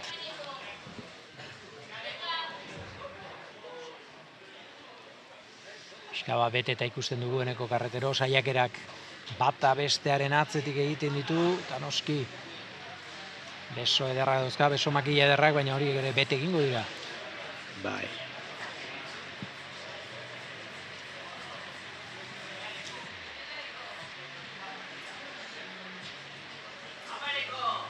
Eneko karretero etxean ari da, Zumaiarra da. Baina ezinean ikusten du, ez dago gustora Eneko. Ez, 50 Baina- segundo eskas, gelditzen zaizkio. printzipioz ondo dagozkion, ongi etortzen zaizkion mugimendua dira, fisikoak, baina ez du asmatzen estrategian, edo lehengo saiakeran ikusi dugu oso gertu, Bai. Askotan hoxe izaten da ez, lehenengoan asmatu, eta gero gago, indarrak ere ahitzen joaten dira, eta hori da, eta denbora gutxian saiakerek azkenean faktura dakarte ez, hortxe dauka aukera, 15 segundu, pena Eneko karreterorentzat, jendaren txalozaparra da jaso, eta penatuta, badoa Eneko karretero, eta oraingoz, Enrique Beltran izan da gizonezkoetan, 3. blokea osatzen eskalatzaile bakarra, eta emakumetan berriz, Rebeka Perez, beraz, bi hauen esku dago, orain sailkapena irauli edo ez. hemen ditugu Jeila, munduko txapeldun ordea, Kataluniatik, Igualadatik, eta Alejandro Crespo. Orain arte sekulako erakustaldia eman du Jeila Mazia gazteak, eta ikusi egin behar. Nola visualizatzen duen honek, lehen da bizi, beste blokeetan ere hori egin du, lehen da bizi, Bai. denpora tartetxo bat hartu, ikusteko nondik nora joan behar den, ze helduleku dauden, eta hor da, Jeila Mazia. Bai, lehen aipatu bezala ez, bai irudi garrantzia handirik ez duen gauza bat dela, baina garrantzitsua benetan, zeure burua mugimendu horiek egiten visualizatzea sartu aurretik. Alejandro Crespo, Cácereseko mutila lanean.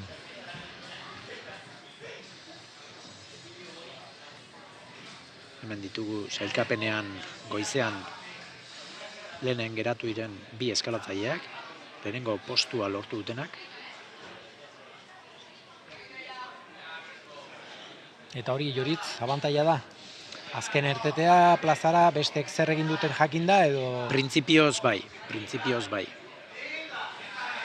Eta hori bakarrik ez, sailkapenean lehen geratzen dena orokorrean saiakera gutxiago egin ohi dituelako izan ohi da. Eta horrek indar gutxiago xautu duela esan nahi du.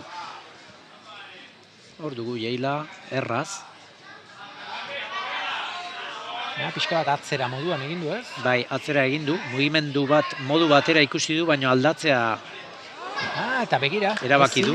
Eta lehen Rebekak belaunarekin egin du mugimendu hori ez dirudian erresa denik.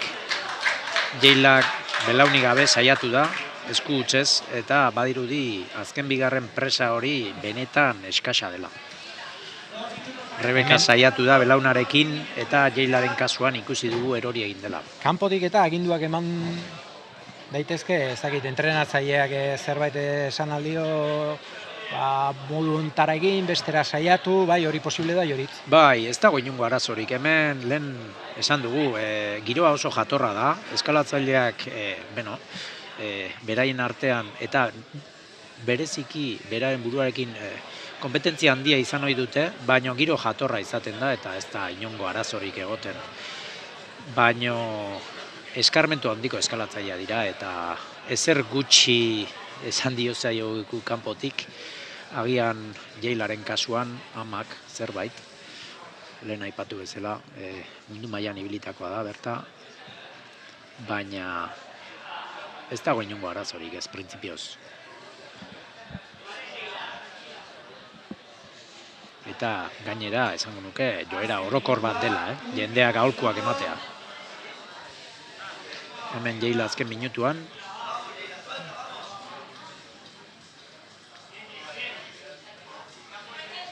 Eta bigarren saiakera honetan lortzen duen, bestela joritz, sorpresa txiki bat litzateke, ez?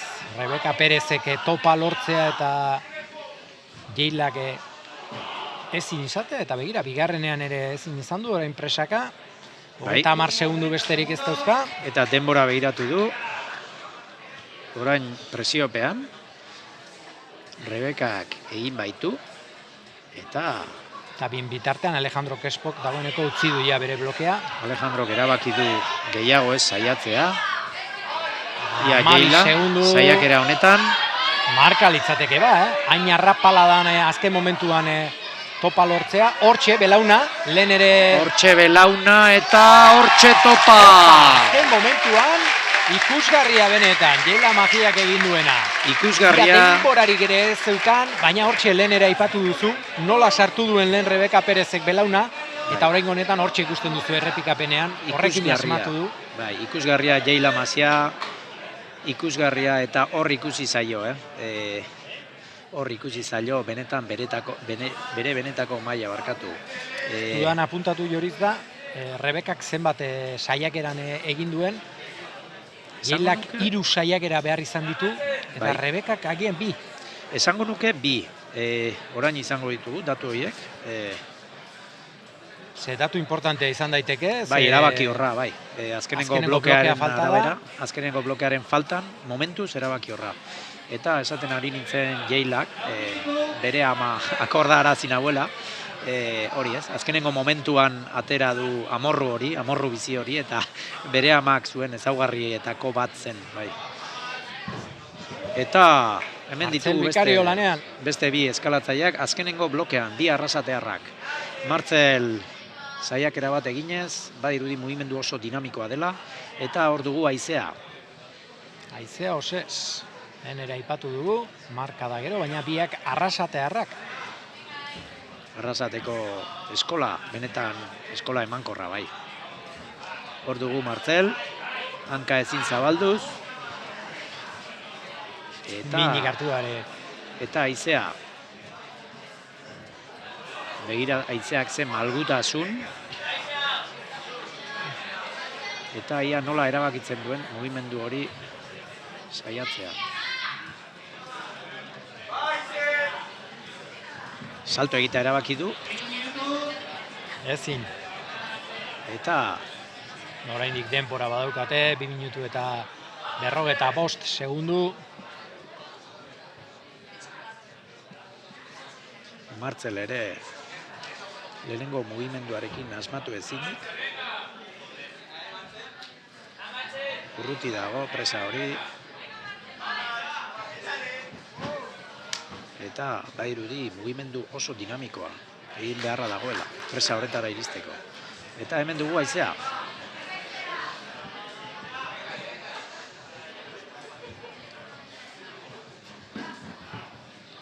Eta oraingoz, esan daiteke ekipatzaileek oso lan zailak jarri dizkietela mutilei, Oraingoz top bakarra ikusi dugu. Bai. Enrique Beltranek hirugarren blokean lortu. Gertatzen da, gertatzen da, bai alde batera zein bestera. Top gutxi izatea, eta bloke bat edo bi eginez gero iragazkia izatea, sailkapenean, edo alderantziz, bloke guztiak egitea eta saiakeretan erabaki behar izatea zein den irabazlea. Eta hor dugu haizea, eta hor ikusten dugu blokearen zailtasuna. Haizea salto egiten saiatzen ari da, baino presa handi horrek traba egiten dio. Eta beraz horrek zehaztasun handia eskatzen dio salto egiterako orduan.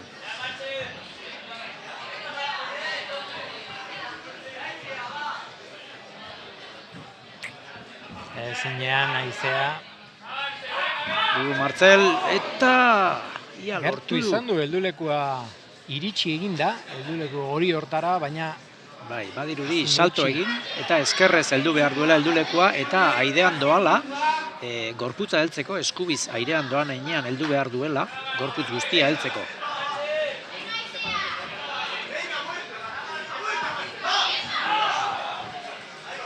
Geroz eta gertuago 45 segundu. Ez da amore ematen duten hortaikoa Martzel Bikario eta saiakerak bata bestearen atzetik egiten ditu. Magnesio apur bat hartu eta badoa berriz ere. Hor da biltza biak, ekin eta ekin.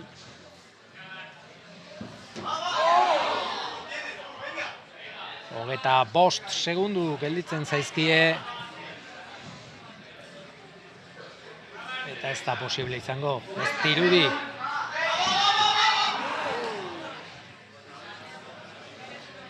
Hamar segundu, ez dago denborari. Martzelek jendearen berotasuna eskatzen du hor.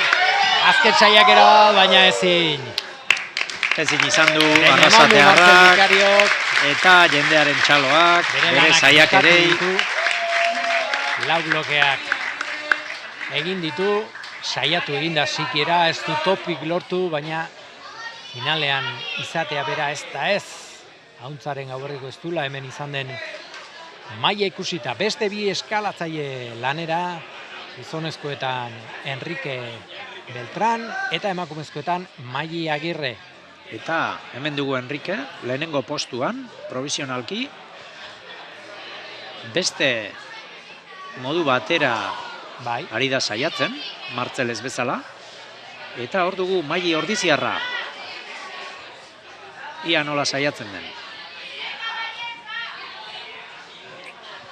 Eta hor ikusten dugu ze zaila den hor salto egitea, eta presa hori propio ekipatzaileek non jarri duten jauziaren zailtasuna handiagotzeko. Eta Enrikek badaki hemen topa lortuz gero, berea dela garaipena. Bai, noski. Hemen topa egiten badu, top kopurua altuena berak edukiko luke, eta beraz, irabazlea izango litzateke. Eta hor doa. Martzel iritsi ezten mugimendura. Eta hor doa, bonusera iristear dago. Bonusa ikutu duenean jendea txundituta, ze txarra den eta ze laua den presa hori. Pixka bat bera egin du, deskantsu apur bat hartzeko. Deskantzua hartzeko bakarrik ez eta bisualizatzeko orain badaki zer datorkion, belauna sartu du, dakielako presa horretan heltzeko aukera handirik ez duela izango, eta sikiera bonusa lortzea ere garrantzitsua. Bai. Beraz, geldituko litzateke top batekin eta bonus horrekin. Bai. Guztiz erabaki horra. Denbora gehitxo, ez? Bai. Horrepetetzen doa. Bai. Presa horietan hainbeste denbora egotea, indartsua egonagatik ere nekagarria.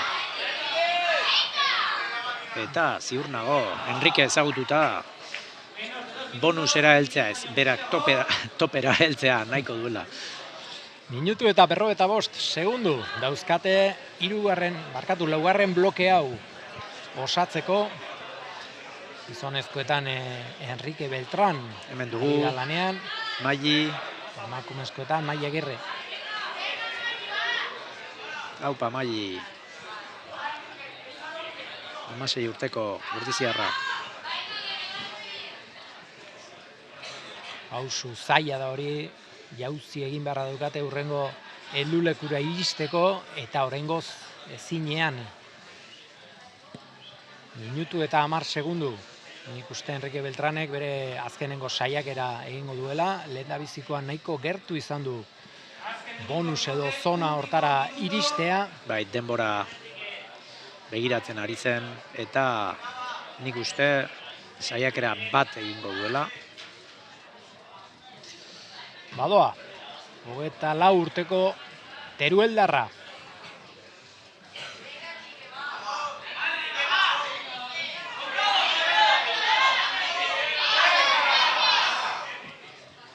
Orain ikusiko dugu zein estrategia erabiltzen duen, mugimendu horiek egiteko. 28 segundu. Sikera bonusa lortuta. Belauna sartzen dabil eta bonusa heltzera joan da. Bonus hori nik uste ontzat emango diotela. Begiratu egin du, zabea epaiek zer esaten duten, baina. Eta hortxe, bien agurra. Mailik ere ez du lortu. Jauzi horretatik irtetzea. Andoni Esparta eta June Laidalga ditugu orain, lanean. Hortxe, denbora, 4 minutuko tartea, azken blokea saiatzen egiteko. Hemen dugu Zizurkildarra, eta hemen Andoni.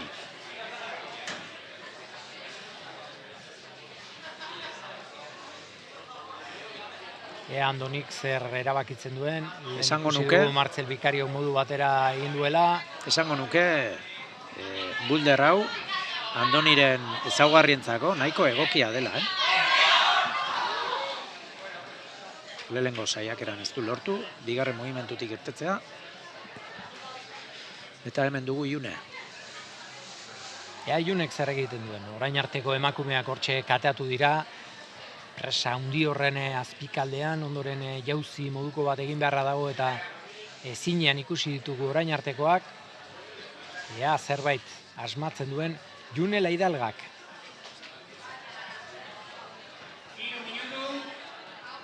Minutu bat agortu dute dagoeneko, beste 3 dauzkate. Eta mutilen kasuan Enrique lehendoa, baina nesken kasuan empate bat dugu, momentuz, Rebeka eta Jeila doaz, nagusi, eta bai topetan, eta bai saiakeretan, berdintxu, beraz, azken bloke hau erabaki horra izan daiteke. Empatea emango balitz, ze hartzen da kontutan denbora edo... Empatea emango balitz, saiakera kopuruan ere empatea emango balitz. Bai, bietan esaten du, topetan eta saiakeretan empatea... Txapelketa batzuetan denbora hartu izan dute kontuan, bai, ze ez da ohikoa. Hainbeste saiakera eta gero empatea.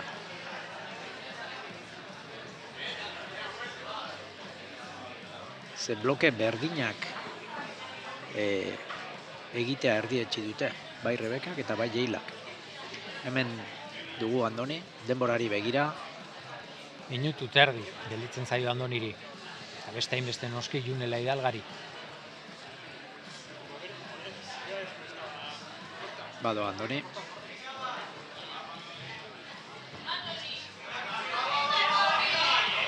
Ia Andoni, saiakera honetan, oso ondo. Oso ondo, Andoni.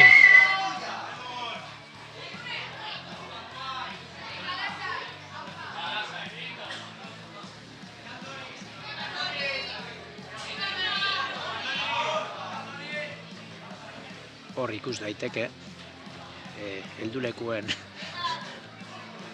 mutil eta neska hauek ze heldulekutan heltzeko gai diren, Andonik bonusa egin du.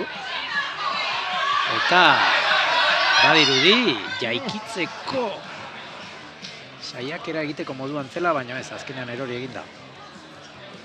Zaleak bultzaka zituen betik, ben Andoni esanez, baina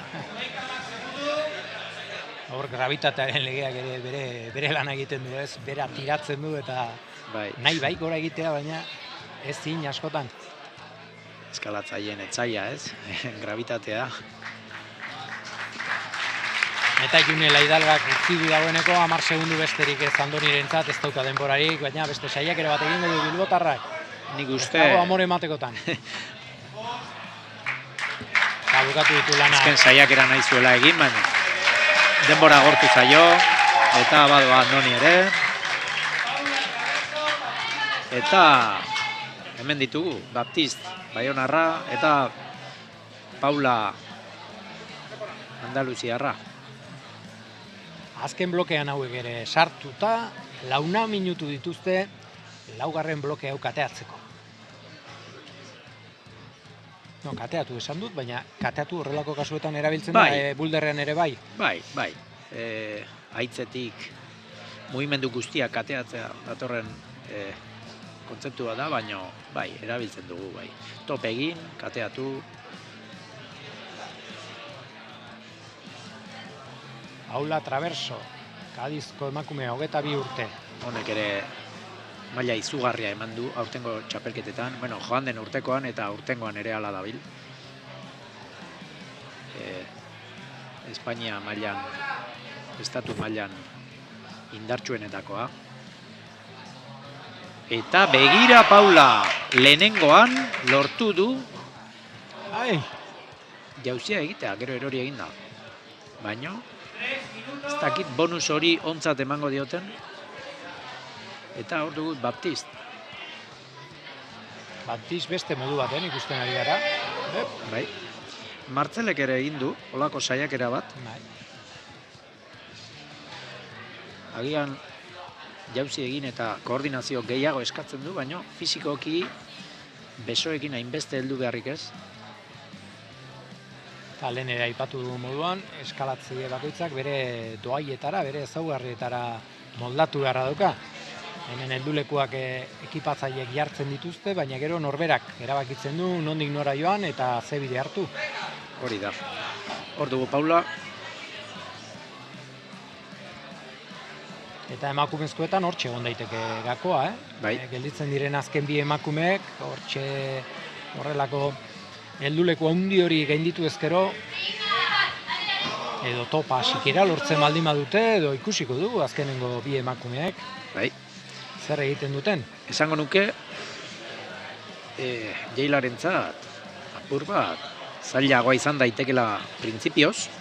Aditua zeuzara Joritz eta bustitzeko eskatuko dizut. Beraz, zu Rebeka Perezen alde? Neuk egingo du Jaila Maziaren alde orduan. Ni Jaila ikaragarri gustatzen zait. Esango nuke mugimendua printzipioz zailagoa izan dakiokela urruti dagoelako. Enbergadura aldetik txikitxoago delako, baino ikusi dugu Jaila lehen zertarako kapaz den, azken 30 segundutan egin du blokea lehen, amorroa atera du, eta ez nuke esango favorito nagusia ez denik. Baptist ere iritsi da, tarte horretara, bonuseko tarte horretara, baina orain arte ez dugu beste inor ikusi hortik gora egiten. Benetan lan zailak jarri dizkidete gizonezkoei. Horrengoz, top bakarra ikusi dugu Enrique Beltranek 3. blokean lorturikoa, eta horrengoz bera da, sailkapen buru. Hor dugu Baptist bonusean. Badirudi nahiko eroso jarri dela momentu batean, baino ez. Eta hor dugu Paula. 30 segundu baino ez zaizkie gelditzen. Azken blokea egiteko. Hor dugu Paula, hor dugu Paula.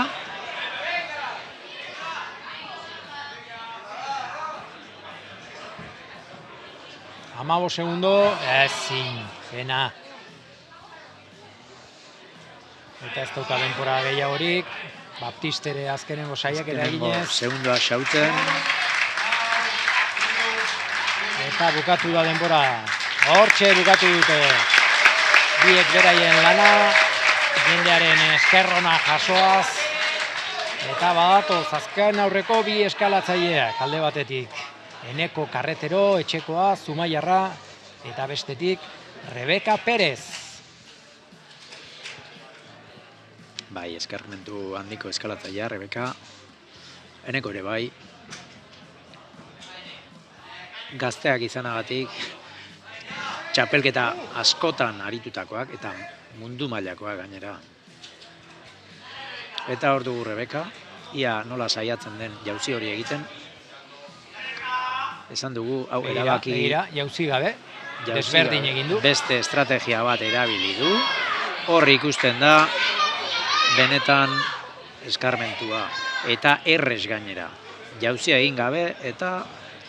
Bai, baina oin dator kontua Joritz. Bai. Orain, urrengo pausi hori. Baina jauzia egin gabe doa. Hor ikusten da eskarmentua.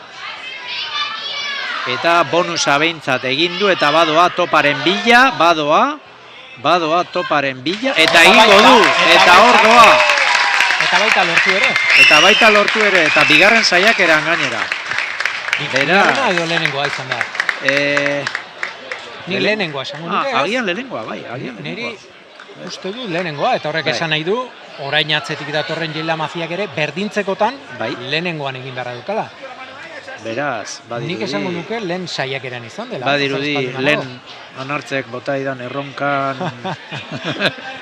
Ez dakinik, kontuak eskatu beharko izkiodan, edo... Bueno, garagardoan kontu. Bale. Eta hor dugu Eneko, animo Eneko. Eneko lehen aipatu dugu, egun ekipatzaile moduan ere badi arduena, bere txapelketa eta entrenamentuak uztartuz. Haupa Eneko.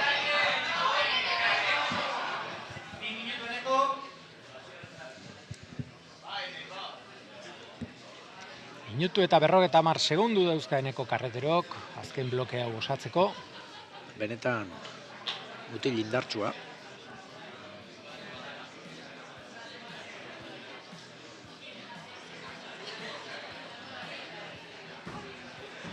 Eta hor dugu, beste saiakera bat.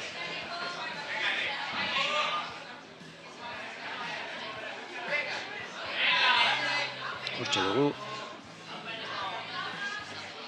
Arnaz pixkat hartzen ari da.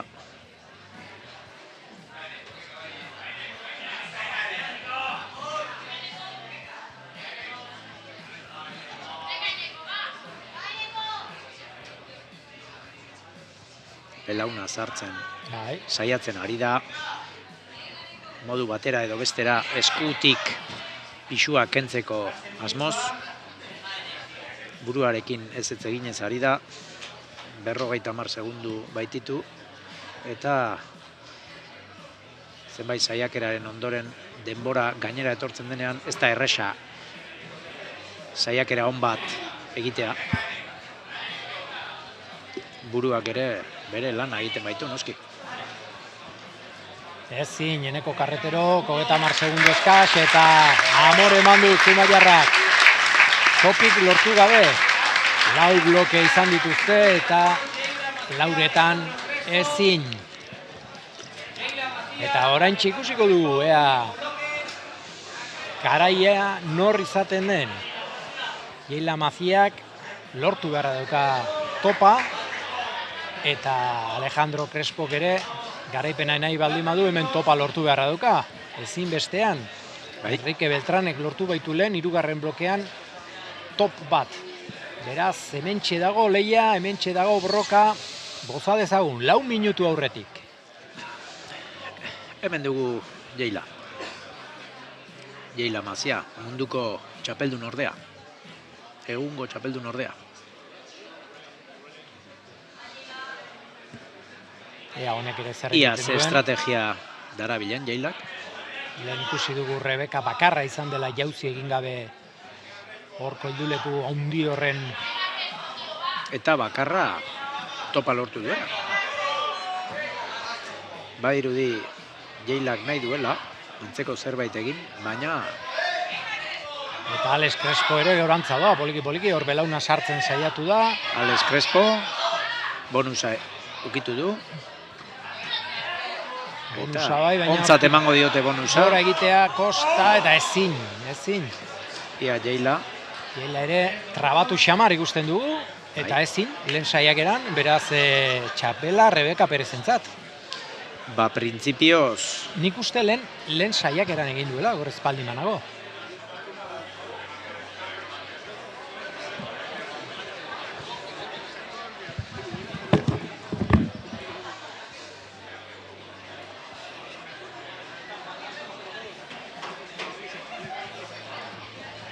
Alejandro, presa garbitzen, ukitua hobea izan dadin.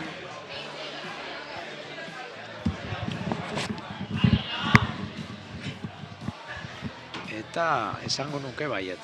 Esango nuke Rebekak saiakera bat gutxiagorekin ari dela jada. Eta hori suposatuz, Jailak blokea Ezin, egingo duela, baino ezin du. Eta txapela Rebeka Perezentzat. Badirudi, Hueskako eskalatzailearentzat izango dela txapela. Eta sorpresa txiki bat esan daiteke Joritz. Bai, ez? Sorpresa izan daiteke, bai. Bueno, Bulderreko txapelketetan arrunta da, Azken finean mugimendu oso zehatzak dira eta naiz eta oso indartsua izan mugimendu zehatz bat hori, kontrako estarrira joaten bat zaizu edo trabatzen bat zaizu besteek aprobetxa dezakete aurre hartzeko. Kasu honetan gertatu den bezala. Eta naiz eta Jaila mundu mailan aurrean dabilen, Rebekak lortu du Bulder hori egitea, eta Rebeka bera ere maila altuko eskalatzailea da, mundu mailakoa beraz. Azken minutuan sartuta dagoeneko leia, eta Alex Crespok ere topa lortu beharra dauka, garaipena lortzea nahi baldin badu, baina ezin, eta gizonezkoetan badirudi Enrique Beltrán, bai, Alex Crespok. Bai, Alexek ere amore emandu. Amore emandu, eta beraz, Enrique Beltrán eta Rebeka Perez izango dira lehendabiziko Climb Open Boulder txapelketa honetako garaileak. Bikain, aritu dira biak ere, Rebekak erakustaldia eman du, 4-lau top lortu ditu, bera izan da azken bloke hau osatzen emakume bakarra, eta gizonezkoetan berriz, top bakarra ikusi dugu leia guztian, Enrique Beltranek 3. blokean lorturikoa, eta horretxek emango dio txapela. Bai, ez da arrunta, top bat ikustea. Ohikoagoa da top batzuk gehiago ikustea, baina kasu honetan, bakarra izan dugu, bai.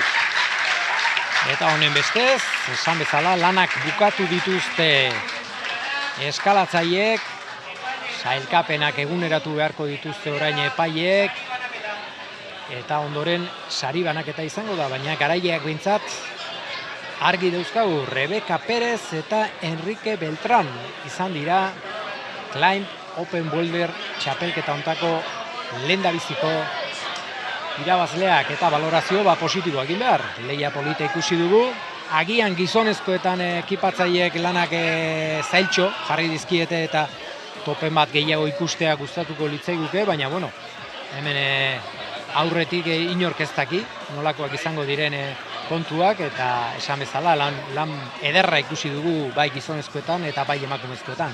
Bai, eta esan beharra dago, bai, ekipatzaileen lana ez da erresa, eta hemen ere nazioarteko ekipatzaileak izan ditugula. Ez da erresa, lehen ere aipatu dugu, honelako mailako eskalatzaileei blokeak ipintzea, eta Marko Jubes izan dugu hemen, Europa mailan ekipatzen diharduen profesionala, eta gero noski bertako jendea ere bai. Aipatu baita ere, txapelketa hau antolatzen, egon den taldea ere, Marko kenduta 15-20 lagun bertakoak, Ingurukoak asko gainera, bailarakoak. Bailarakoak bertakoak ibili direla, garela, eta poza ematen du bai, bertan egon den giroa, lagunartekoa, gertukoa, eta horrelako mailako txapelketa eskaintzeko balio izana, giro euskalduna eta bertakoa, eta hori guztia izan dugu maila kontuan izanik, mundu mailan dabiltzan eskalatzaileak, eta nazioartean dabiltzan edo dabilen ekipatzaile baten laguntzaz, gozagarria benetan, espero horrelako txapelketa gehiago antolatu ahal izateko, lehen urrats bat izan dadila, eta honen lagundu izan horrelako txapelketa gehiago eta azpiegitura gehiago izan daitezen etorkizunean gaztetxoek aukera izan dezaten honelako txapelketez gozatzeko eta goi mailako eskalatzaileek entrenatzeko. Jendetza bildu da hemen rokodromoan, egia esan ez dago toki larregiri, jende gehiago ere etorriko zen gustora, baina antolatzaileek lehen etxi dute, leian aritu diren eskalatzaileei eman diete aukera, eta esan bezala jendetza egon da. Non eta Zarautzen, normalean gu Zarautzera surfeko txapelketetara eta sarri etorri gara, baina begira, non eta Zarautzen zabaldu dute rokodromo berri hau, Climb rokodromoa, eta lehendabiziko urte horretan, ospakizun horretan, hori borobiltze aldera txapelketa ederra antolatu dute. 150 eskalatzaile inguru ikusi ditugu, eta bihar ere izango du jarraipen honek, bihar gaztetxoenen txanda izango da, eta hori ere garrantzitsua da, hemen goi mailakoak aritu dira, baina arrobia badator atzetik bultzaka, eta hori ere eman behar zaie aukera txapelketetan aritzeko. Hori da, eta hori da aipatzen nuena, ez? Honelako mailako txapelketa bat bertatik bertara ikusteko aukera izatea, gaur ere bazeuden hemen umetxoak, eta esan digute bihar umeen ekitaldian parte hartuko dutela, guraso batzuk ere bazeuden, eta horrelako txapelketa, horrelako mailako eskalatzaileekin honek sortzen duen giroa, ez? Ze garrantzia duen honelako ekitaldiak eta ez bakarrik bertatik bertara, gaztetxoentzat zer garrantzia duten, ez? Arrobia sortzeko eta ez bakarrik bertatik bertara ikusten duen jendea. Komunikabideetan eta abar ere, honenako kirol bat, ez? Azken urteetan horrelako evoluzioa izan duena, ikusteko aukera eduki ahal izatea eta eskalada mundua gaztetxoek ezagutu dezaten aukera izatea, ez? Gaztetxoek edo helduek ere.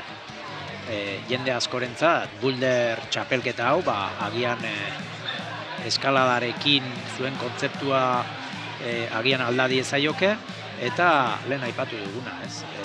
Hauek benetako goi mailako kirolariak direla, ez? Agian eskalada kontzeptua, jendeak beste kontzeptu bat du, eta goi mailako kirolariak benetan, egunero 3 eta 4 ordu entrenatzen duen jendea, eta gero eta jende gehiago ikusten dugu kirolau praktikatzen, eta pozgarria benetan horrelako mailako txapelketa bertan izatea Zarautzen. Beti izan ditugu hemen goi mailako eskalatzaileak, lehen ere aipatu dugu, Patxi Usobiega bera, Iker Pou, Eneko Pou, ez dakit asko izan dira, ez? Agian orain hoxe falta zaigu, ez? Goi mailako erreferentzia bat, hor datoz Mikel Ignazi-Soro, Karretero hemen ikusi duguna, Esparta Anaiak, emakumezketan ere badatoz timu berriak, baina agian horixe falta zaigu, ez? Horrelako txapelketek eta lan pixka bat egin, eta gero goi mailara, mundu mailara jautzi egiteko. Eta horrek eskatzen duena, ez? Arrobia lantzea eta hortik lehen aipaturiko garrantzia hori, ez? Horrelako txapelketa gertu izatea, eta horrelako txapelketa antolatzeko noski behar diren azpiegiturak, entrenatzaileak, gurasoak, eta guztion implikazioa. Eta hemen ditugu sariak jasotzen eskalatzaileak. eta sariak joritz, hori ere Bai. puntu garrantzitsua da, ez? Garrantzitsua. Ez dakit, Bai. magnesio poltsa bat eman beharrean, diru apur bat ere, hauek ere azkenean bidea egiteko, diru pixka behar dute, eta sari potenteak izan ditugu gaur, miliana euro irabazleentzat, eta gero hortik bera ere bai, bestentzat, eta hori ere garrantzitsua da. Garrantzitsua. Prestigio emateko. Eta hori izan da aldagaietako bat hain zuzen, goi-mailako eskalatzaileak hurbildu daitezen sariak, ez bakarrik txapelketaren kalitatea, bai ekipatzaile eta presa aldetik eta abar, baizik eta sariak ere, ez? Azkenean, tamalez, goi-mailako eskalatzaile hauek ohiturik daude, sari, izango dugu eskasagoak jasotzen, eta, Climb Open honetan izan dituzten sariak, beste txapelketa batzukin erkatuz, garrantzitsuak, ez? Bueno, eta hortxe duzue, podiuma, azkenean garaileak, hortxe, Rebeka Perez, podiumaren goiko koskara, eta Enrique Beltrán, lehendabiziko Open Climb Boulder txapelketako garaileak aldamenean, bigarren eta hirugarren postuetan sailkatu diren eskalatzaileak, eta aipatu bezala, €1.000.000 eramango dituzte etxera, benetan txapelketa ederra ikusi dugu Joritz, plazer bat izan da, zurekin hemen hau guzti hau ikusi eta komentatu alizatea, eta Euskal Herrian ohikoa den legez gainera, txapela jantzita behar den moduan. Bai, hori da, eta garrantzia eman zaie, eta hor Natural Progression bertako lehen aipatu dugu, bertako heldulekuak egiten dituen Azpeitiako enpresa, eta txapela, noski, Euskal Herrira etorri, eta antolatzaileak esan zuen, inongo ezbairik gabe, txapela jantziko zutela, irabazleek. Hauxe izan da guztia gaurko, irudi eder honekin utziko zaituztegu, aipatu bezala Rebeka Perez eta Enrique Beltrán izan dira garaile, lehendabiziko ekitaldia izan dadila bide luze baten hasiera, eta datorren urtean ere hementxe elkartzen garen. Hori da, niretzako plazer bat, eta batiz bat, hori, kirol eskaladari begira, ia lehengo urratsa den, eta hemendik aurrera, ekitaldi gehiago ikusteko moduan izaten garen. Eskerrik asko, pantailaren bestekaldean izan zareten guztioi, bai ETB Laun eta bai EITB.eusen bitartez jarraitu duzuen guztioi, eta horreko batean arte, ondo segi, eskerrik asko. Bai, hori da, ondo segi, eskerrik asko.